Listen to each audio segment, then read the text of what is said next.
तील शिवसेनेच्या अधिवेशनात श्रीकांत शिंदे यांनी भाषण केलं। यावेळी लहानपणीच्या आठवणी सांगताना ते भावुक झाले। लहानपणी माझे बाबा कायम शिवसैनिकांसोबत असायचे, त्यांना आमच्याकडे द्यायला वेळ नसायचा असं वक्तव्य श्रीकांत शिंदेंनी केलं। श्रीकांत शिंदे यांनी यावेळी उद्धव ठाकरे यांच्यावर टीकास्त्र डागलं।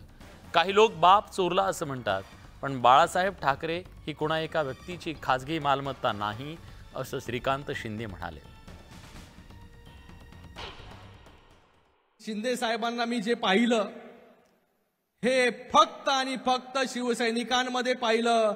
मला एकही आठवण जी आहे ती लहानपणाची आठवत नाही की शिंदे साहेबांनी जे आहे माझ्या बरोबर जे आहे हे चांगले क्षण जे आहे ते त्या ठिकाणी व्यतीत केले असतील। कारण की सतत लोकांसाठी आम्ही नेहमी पहिलं खूप त्यांना कंप्लेंट करायचो, अरे आमच्यासाठी कधी वेळ देणार, आमच्यासाठी कधी वेळ देणार। त्या प्रश्नाचं उत्तर जे आहे ते त्यांच्याकडे कधी नसायचं।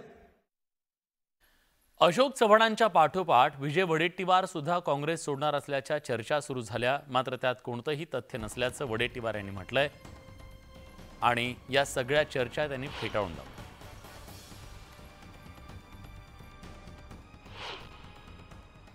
मी तुम्हाला या सगळ्या महाराष्ट्रातल्या नेतृत्वापुढे सांगतोय, कोणाच्या काही अफवा असू दे, वडेट्टीवार मरेपर्यंत काँग्रेसमध्ये राहील।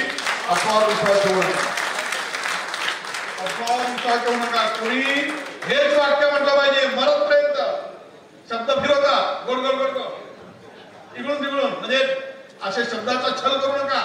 शपथ घ्या, मरेपर्यंत आम्ही काँग्रेसमध्ये राहू, ही शपथ घेतली पाहिजे।